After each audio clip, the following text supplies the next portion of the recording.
sepertinya saya mendengar banyak sekali jeritan-jeritan orang, jeritan, tangisan, sampai saya terperanjat waktu itu. Pikir saya itu suara teriakan-teriakan pemuda yang ada di sana. Assalamualaikum warahmatullahi wabarakatuh. Selamat berjumpa kembali dengan saya Kang Idod. Semoga sobat melihat malam masih dalam keadaan sehat walafiat, diparingi banyak rezeki dan dimudahkan semua urusannya. Amin. Kali ini saya akan membawakan sebuah cerita di tahun 1985, di mana waktu itu saya masih remaja, masih duduk di SMA kelas 3. Ceritanya saya beserta rombongan tersesat di suatu tempat yang memang cukup angker. Sepertinya itu pabrik gula yang memang sudah tidak dihuni. Kenapa saya tersesat di situ? Karena terpaksa. Jadi saya menghindari kelompok pemuda lain yang kebetulan di mana saya melewati jalan tersebut sedang ada tawuran. Jadi saya dan teman-teman dianggap musuh bagi mereka. Pada waktu itu kami masih duduk di SMA. Ada orang tua dari teman saya itu meninggal dunia. Kebetulan dia bertempat tinggalnya cukup jauh dari sekolah di mana saya bersekolah, kurang lebih sekitar 40 kilo dari sekolahan dia. Jadi akhirnya kami semua melayat mengunjungi teman saya di mana ibunya meninggal dunia. Saya sebetulnya menggunakan motor itu secara bergerombol, lumayan cukup banyak. Bisa ada sekitar 10 sampai 12 motor lah yang ikut melayat ke sana. Akhirnya setelah pulang sekolah sekitar pukul 2 siang, kita semua berangkat dengan mulai start itu dari sekolahan kami menuju di mana tempat orang tua teman saya itu meninggal. Kebetulan dikebumikan sekitar habis asar katanya sih. Jadi insya Allah kita nyampe ke sana masih bisa ikut melayat. Kita semua berangkat bersama-sama waktu itu menggunakan sepeda motor, yang satu sepeda motor itu semuanya berboncengan. Alhamdulillah kurang lebih setengah jam lebih sedikit lah kita sudah nyampe berkumpul di sana. Saya juga bertemu dengan teman saya memang yang sedang berduka, semua memberikan rasa bela sungkawa karena itu teman dekat kita semua. Setelah semua teman-teman ikut menguburkan sampai ke pemakamannya, akhirnya kita semua pamit. Dan kebetulan kita pulang itu agak sore, sekitar habis maghrib lah semua. Akhirnya kita berangkat. Nah, dalam pulangnya menuju rumah dari hasil kita ikut mengebumikan almarhumah dari teman saya ini. Nah, itu semua berpencar karena memang rumahnya tidak semua menuju Cirebon. Jadi ada yang arah ke utara, ada yang ke barat. Nah, kebetulan saya berserta yang lain itu arahnya sama. Awalnya ada 8 motor yang kita bersamaan pulang menuju Cirebon. Namun di persimpangan jalan menuju kota Cirebon, sebagian memisahkan diri ke arah yang lain. Akhirnya sampailah saya dengan teman saya, cuma 2 sepeda motor. Jadi semuanya karena berboncengan jadi 4 orang. Masih ingat waktu itu saya berboncengan dengan teman saya, sebut aja namanya Sarodi, yang teman saya lagi Budi dan Iwan.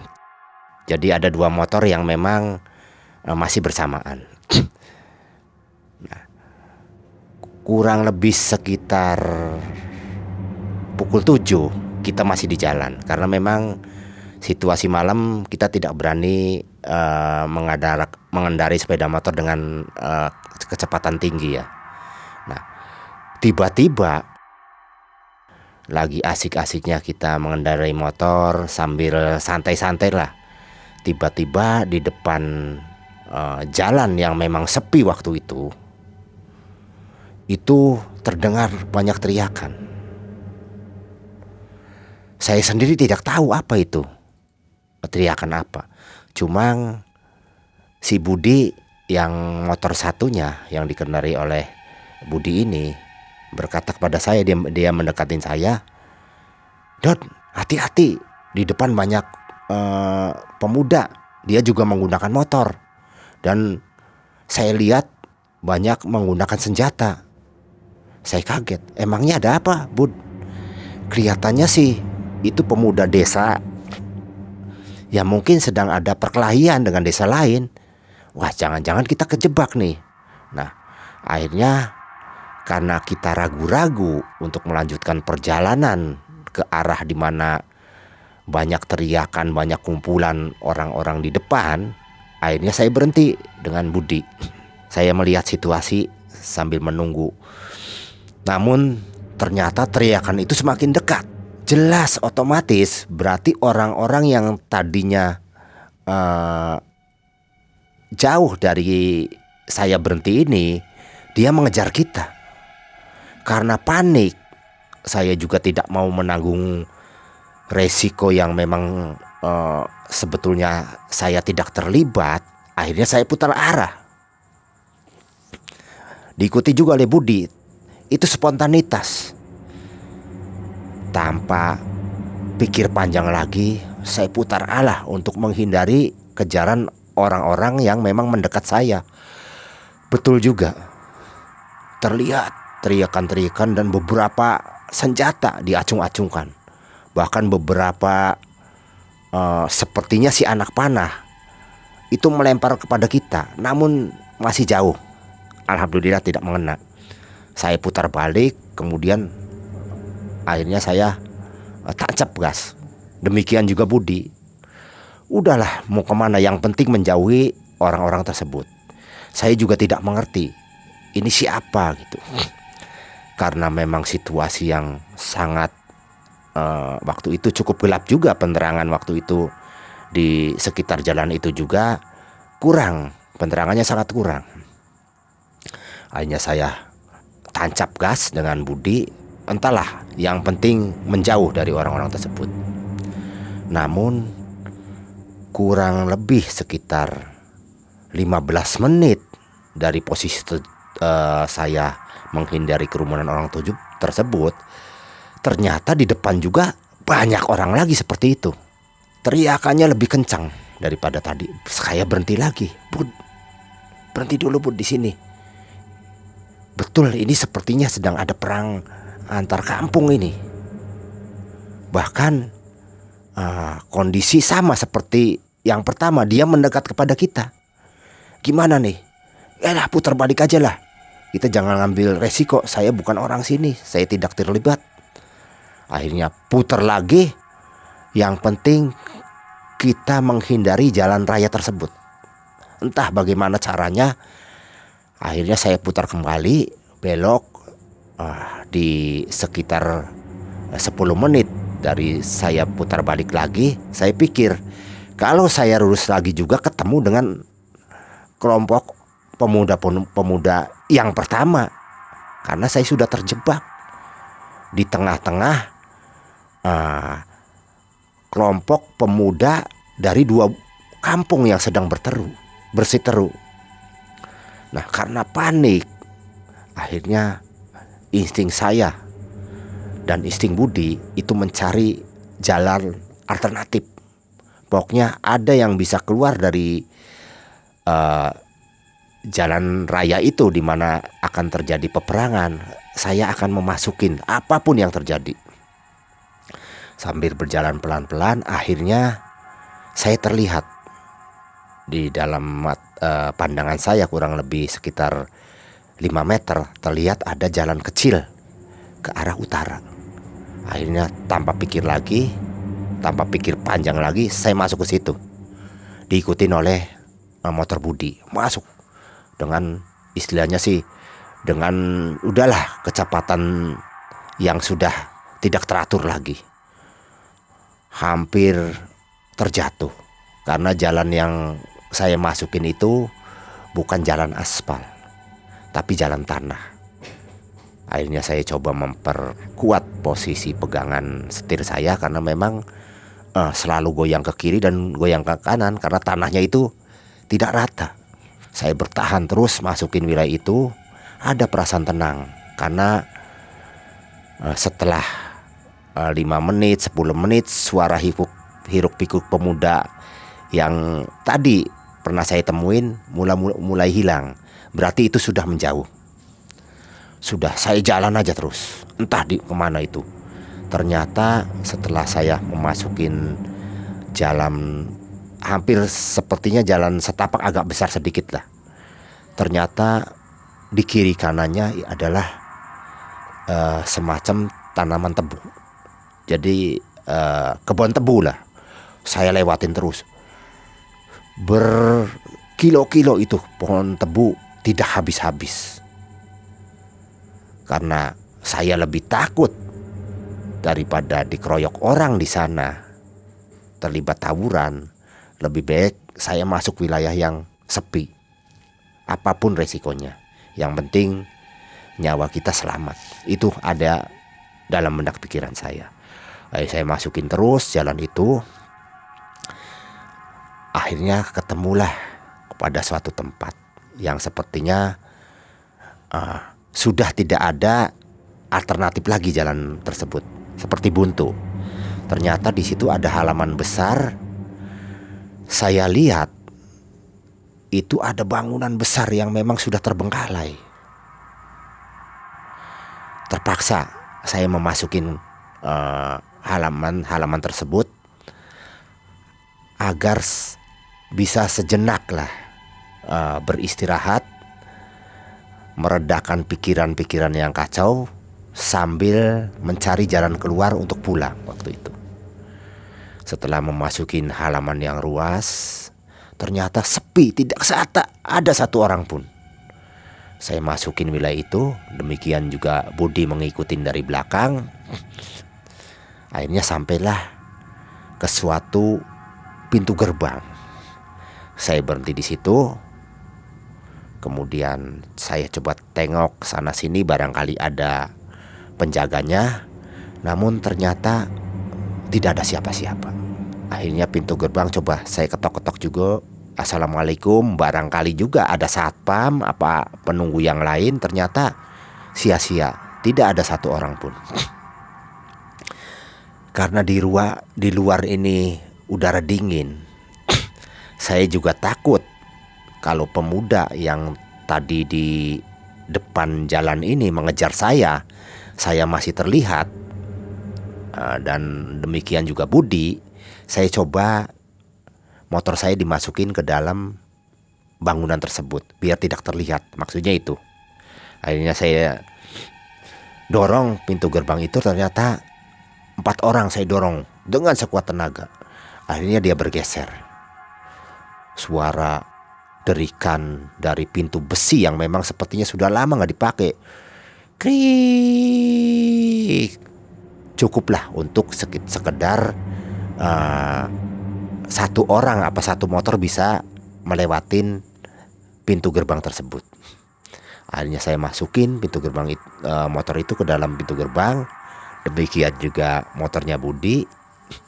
Dan barulah saya merasa tenang.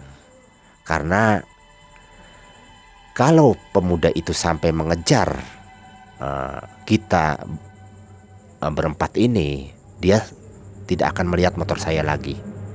Mudah-mudahan dia tidak akan lagi memburu kami. Setelah itu baru kita tutup lagi pintunya. Kita sama-sama tutup, ayo dorong semua.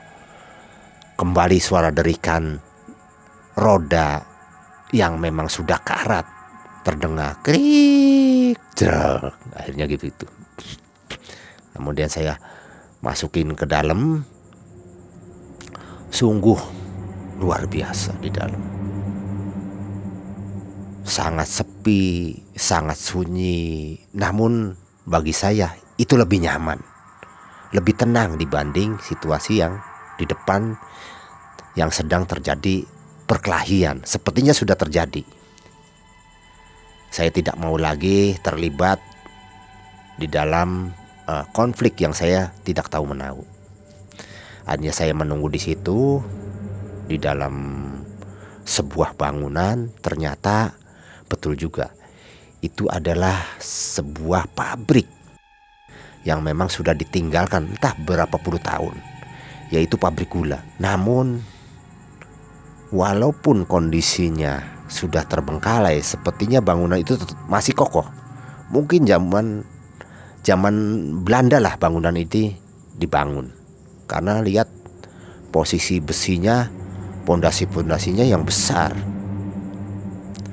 Akhirnya karena kondisi cukup gelap, namun terlihat juga penerangan bulan yang memang waktu itu cukup cerah. Akhirnya kita bisa melihatlah satu dengan yang lainnya, walaupun tidak terlalu terang seperti terangnya bohlam apa lampu pijar ya. Kami menyalakan korek, kemudian menyalakan juga beberapa media untuk dibakar. Seperti di situ ada beberapa ranting-ranting pohon, saya kumpulin, saya bakar. Alhamdulillah agak ada penerangan sedikit. Saya kemudian berdiskusi dengan teman yang lainnya, dengan Sarodi, dengan Budi, dengan Iwan, dan teman satu lainnya. Bagaimana nih setelah ini? Ada yang menyarankan, ayo kita pulang aja lah, karena situasi di sini sangat menakutkan. Ada seperti Budi dan Sarodi menyarankan, sudah menunggu aja sampai situasi di luar itu reda. Bahkan si Iwan yang emosional, dia memaksakan diri. Sudahlah, saya nggak bisa tinggal di sini selamanya. Toh di sini juga situasinya lebih menakutkan daripada situasi di sana. Apalagi orang tua saya sudah menunggu, kata dia tuh. Coba Wan, sabar sebentar, kata dia tuh. Ini situasi kan kondisi darurat. Kalau kita keluar kemudian diketahuin lagi oleh orang-orang yang di luar yang sedang berseteru, kita nanti dianggap musuh, lebih celaka lagi, Wan.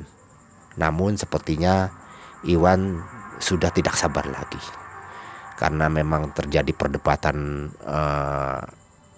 pemikiran yang memang tidak ada jalan keluarnya. Akhirnya Budi mengalah, mengikutin informasi Iwan. Udah Bud, kita keluar aja Bud. Nanti saya tahulah jalan keluarnya. Kalau memang di situ masih banyak pemuda, kita pasti ada jalan alternatif, katanya. Cuma karena memang Sarodi menyarankan jangan dulu, biarlah kita di sini aja, nunggu sampai situasi aman. Bila perlu sampai pagi, katanya. Namun disitulah Iwan dan Budi memaksakan diri ingin pulang, walaupun situasi mungkin belum jelas di luar sana. Namun apa mau dikata, saya tidak bisa memaksakan diri, karena memang sudah saya mencoba untuk memberitahu bahwa kita sama-sama saja pulang dengan situasi yang memang dirasa cukup aman walaupun pagi hari. Namun Iwan terasa berbeda. Dia sangat keras sifatnya. Akhirnya dengan kekerasan dia dan Budi hanya mengikutin, akhirnya dia mengeluarkan motornya dari dalam gudang dan dia pergi pulang menuju kota Cirebon. Entah arah mana saya tidak tahu. Memang saya pribadi saya tidak mau, saya menunggu saja. Akhirnya tinggallah kita berdua dengan teman saya, yaitu sebut namanya Sarodi. Dari tadinya kita hanya ngobrol-ngobrol dengan Sarodi sambil menunggu situasi di luaran yang aman. Akhirnya Sarodi penasaran. Dod, aduh saya jenuh kalau begini terus. Saya mau jalan-jalan ke dalam lah. Saya mau lihat barangkali ada situasi-situasi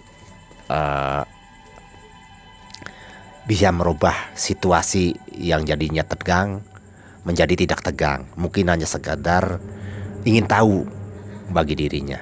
Akhirnya dia coba memasuki lebih dalam lagi situasi di pabrik gula tersebut. Dan saya jelas kalau saya ditinggal sendirian saya takut. Akhirnya saya ikut dengan Sarodi. Jadi saya meninggalkan kondisi motor dalam keadaan terkunci. Kita memasukin ke lebih dalam lagi. Setelah memasukin ke ruangan lebih dalam lagi,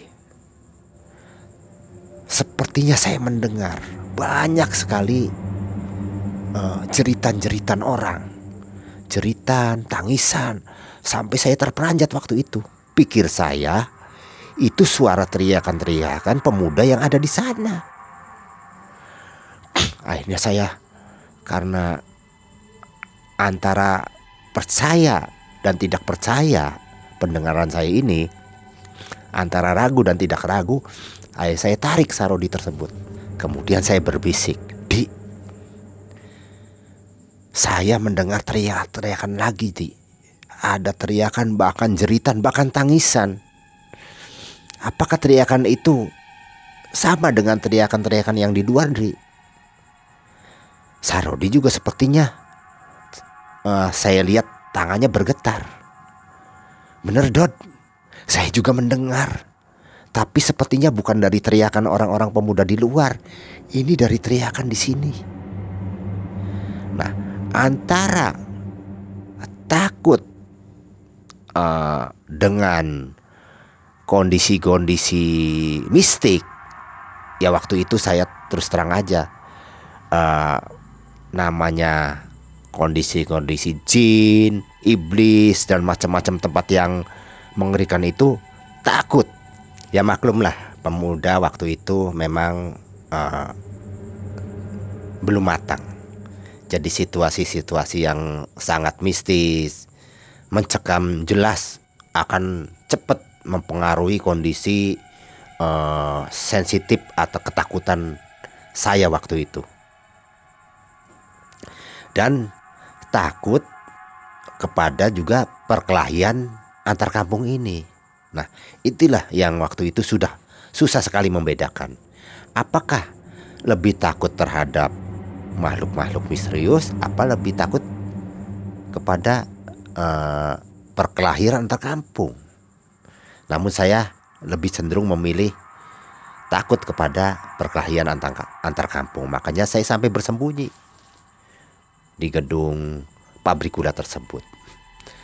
Nah, setelah kurang lebih hampir 10 menit melihat teriakan seperti itu, dan kebetulan Sarodi juga mendengar hal sama seperti saya.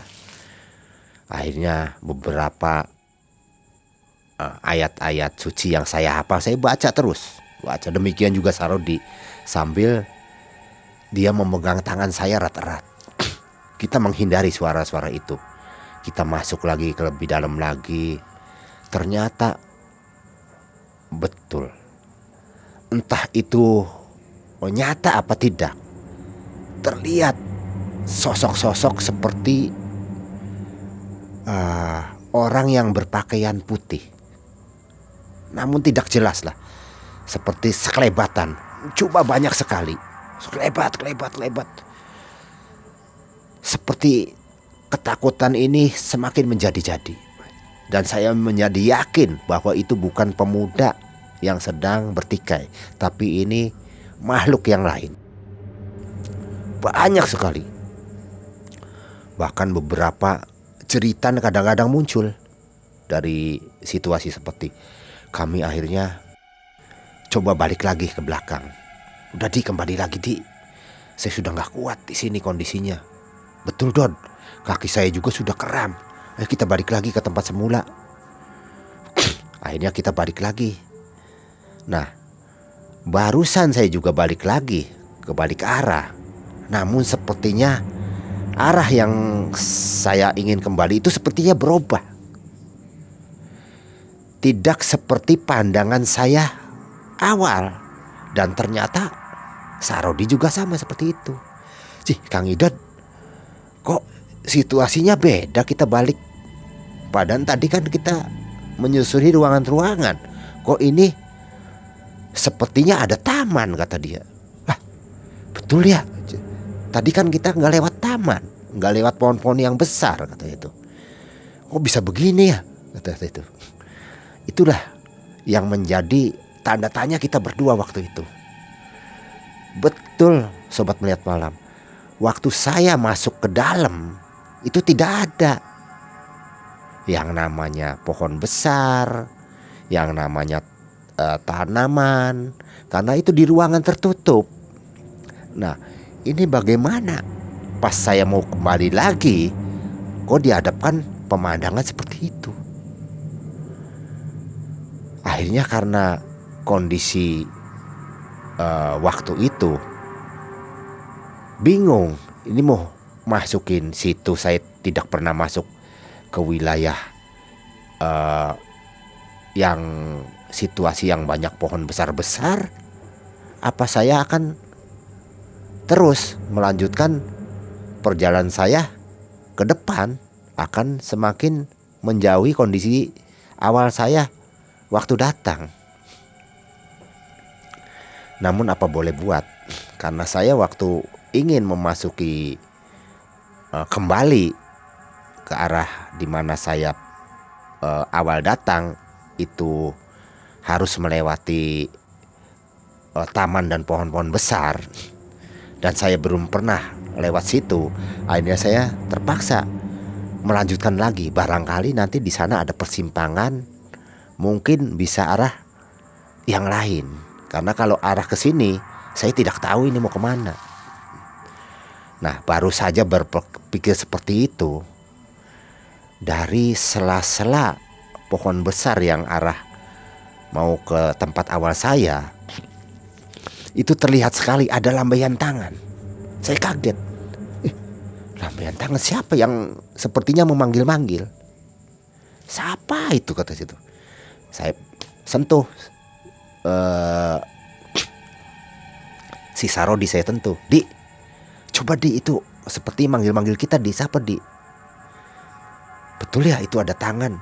Namun setelah saya amatin bener, ternyata sosoknya seperti sosok si Budi, teman saya yang sudah pulang awal.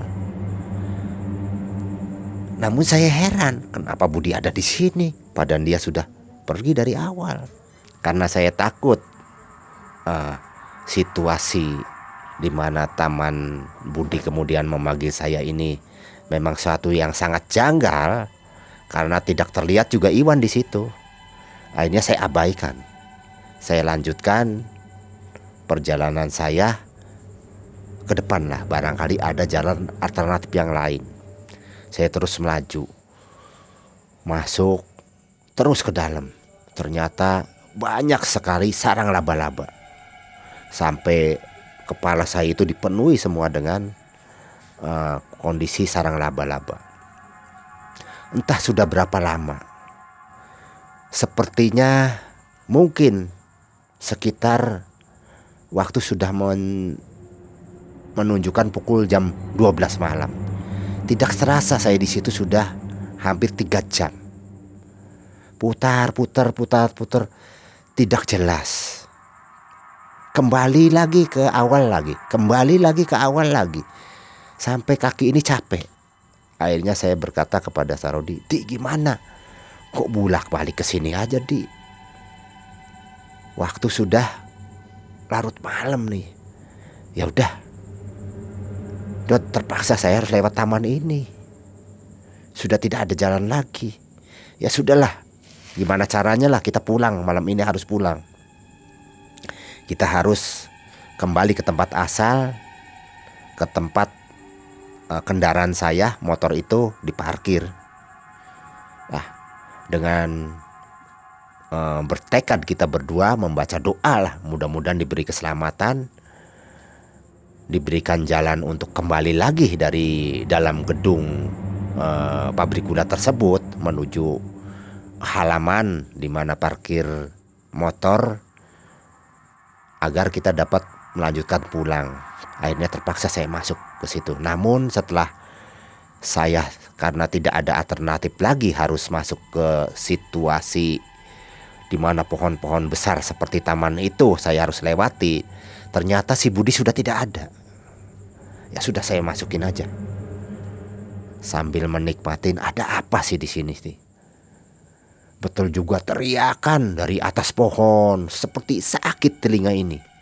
Saya tetap baca apa yang bisa saya baca, terus sampai berjalan. Sampailah kurang lebih sekitar 15 menit lah dari situasi pohon-pohon yang besar itu. Sebetulnya saya tidak pernah tahu itu apa. Saya ikutin aja jalan setapaknya. Sampailah ke suatu ada semacam pintu gerbang. Ada apa lagi di sini, pikir saya dan Sarodi itu. Sudahlah, masuk aja. Akhirnya saya buka pintu itu, dan ternyata setelah saya buka itu pintu gerbang di mana motor saya itu ada di sebelahnya. Seperti masuk ke dalam wilayah astral, namun ujungnya kepada wilayah-wilayah yang kondisi seperti kita. Itu kita alami berdua dengan Sarodi. Dengan perasaan lega, cepat-cepat saya ambil motor saya keluarkan dari dalam gedung gedung pabrik gula tersebut. Saya keluar mendorong itu juga karena memang sudah terbuka waktu itu sama Budi gerbangnya, hingga kita tinggal mengeluarkan saja kendaraan saya tersebut. Akhirnya karena situasi waktu itu sekitar pukul 1 malam, saya rasa mungkin sudah cukup lah kalau memang itu perkelahian pemuda antar kampung. Pikir saya pasti polisi sudah datang, karena waktu perkelahian jam 7 malam pasti sudah datang lah, hingga sudah beres. Akhirnya saya memberanikan diri untuk keluar. Akhirnya saya keluar melalui lagi jalur-jalur di mana saya harus melalui hutan-hutan tebu. Nah, setelah kurang lebih setengah jam lebih melalui jalur hutan tebu, sampailah saya ke arah jalan raya. Nah, di situ ternyata sepi sekali. Namun di sekitar jalan raya itu berserakan batu-batu, tapi sepertinya sudah tidak ada orang lagi. Alhamdulillah, pikir saya, ini sudah selesai, mungkin sudah ditangani oleh aparat kepolisian. Akhirnya saya keluar dari wilayah tersebut. Saya melanjutkan perjalanan lagi, namun saya tidak berani ke arah jalan raya lagi. Saya ngambil jalan arah ke barat, jalan alternatif yang mudah-mudahan karena Sarodi itu paham, mudah-mudahan tidak terjebak lagi ke dalam situasi seperti saya di kebun tebu. Nah, ketika saya keluar dari wilayah Jalan Pantura memotong ke arah barat ke jalan alternatif yang tujuannya akan pulang ke rumah, kami kembali menyusuri jalan-jalan yang memang tidak beraspal. Ya lumayan, karena jalan itu melingkari desa-desa yang ada di sekitarnya. Karena untuk menghindarin eh, perang kampung yang sedang terjadi di jalan raya tersebut. Kita ngambil jalan alternatif. Alhamdulillah di mana waktu itu teman saya paham terhadap jalan alternatif tersebut. Akhirnya kita masuk wilayah tersebut itu pada pukul 12:30 malam. Tapi alhamdulillah waktu itu kondisi penerangan bulan cukup terang, jadi tidak mendung ya. Jadi kita bisa aman lah di jalan mengenai penerangan ini. Kita terus memasukin daerah-daerah ya masih termasuk kebun tebu lah waktu itu, karena kiri kanan itu pohon-pohon tebu. Sampailah masuk ke tempat desa-desa yang memang sudah pada terhenti semua aktivitasnya. Akhirnya kurang lebih sekitar 15 menit dari situ saya terperanjat, antara terperanjat dan senang karena melihat setelah melewatin tebu itu, saya melihat sepertinya ada pasar rakyat. Cuma Sarodi menepuk saya, ya nggak mungkin Dod, pasar rakyat jam 1 malam. Ini saya hal yang mustahil ya, kok bisa begini? Ya barangkali ini mungkin di sini berbeda tradisinya deh, kata itu. Udahlah masuk aja, terus mau kemana lagi? Kita harus melewati situasi seperti itu. Akhirnya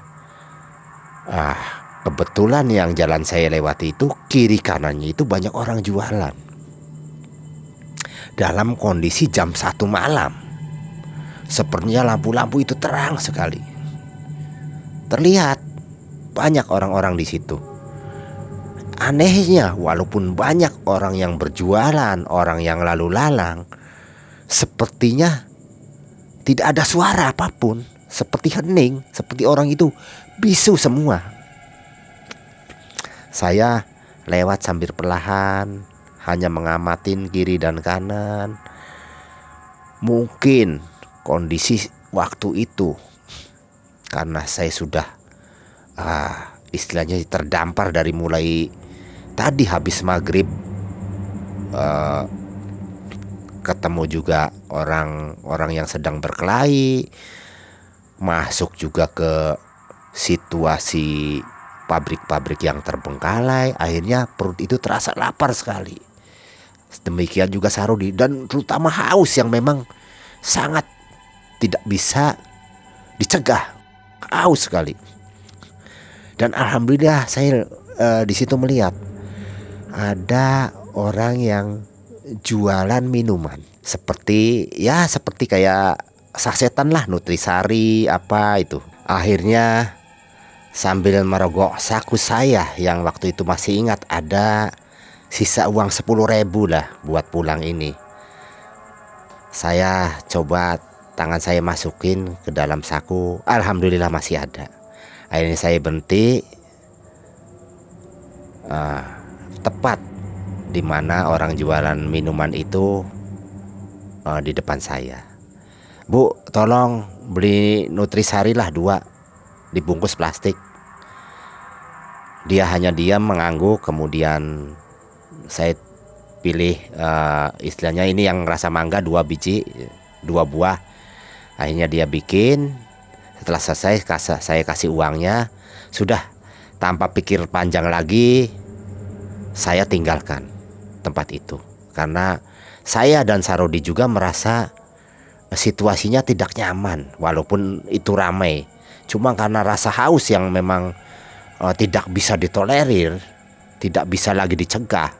Sudah sekian lama tidak minum. Akhirnya setelah dapat 2 buah minuman Nutrisari yang terikat oleh plastik, akhirnya kita cepat keluar dari wilayah itu. Keluar, sampailah kurang lebih 10 menit kita berhenti di suatu seperti ada jembatan ya. Lumayan ada penerangan. untuk coba menikmatin minuman tersebut. Setelah saya buka, kemudian saya minum, kaget sobat, kaget sekali.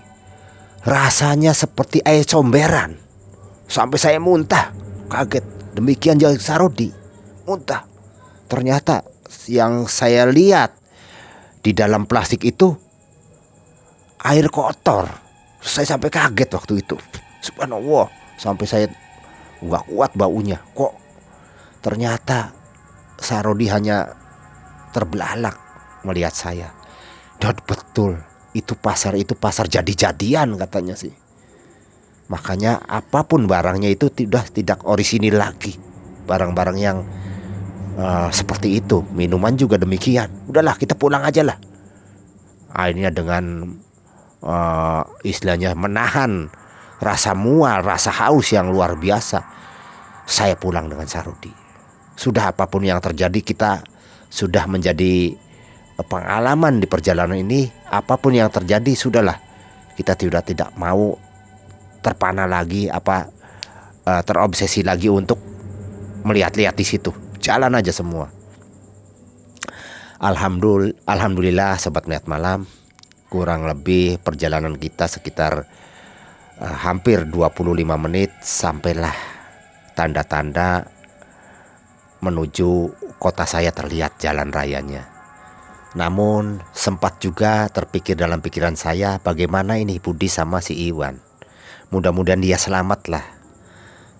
Mudah-mudahan dia tidak mengalami kejadian-kejadian aneh seperti saya di jalan. Mudah-mudahan seperti itu. Nantilah, mudah-mudahan besok kita ketemu lagi. Akhirnya sampailah saya di rumah itu sekitar pukul jam 2 malam. Sarodi tidur di rumah saya akhirnya. Nah, disitulah sobat melihat malam, pengalaman saya di tahun-tahun dimana saya masih SMA. Mudah-mudahan cerita saya itu bisa dijadikan hikmah, di mana terjadi perkelahian antar kampung. Sebaiknya kita menghindar dari hal-hal yang memang itu bukan urusan kita. Walaupun nantinya bertemu dengan hal-hal yang lebih aneh lagi. Demikianlah sobat melihat malam, cerita saya ini. Wassalamualaikum warahmatullahi wabarakatuh.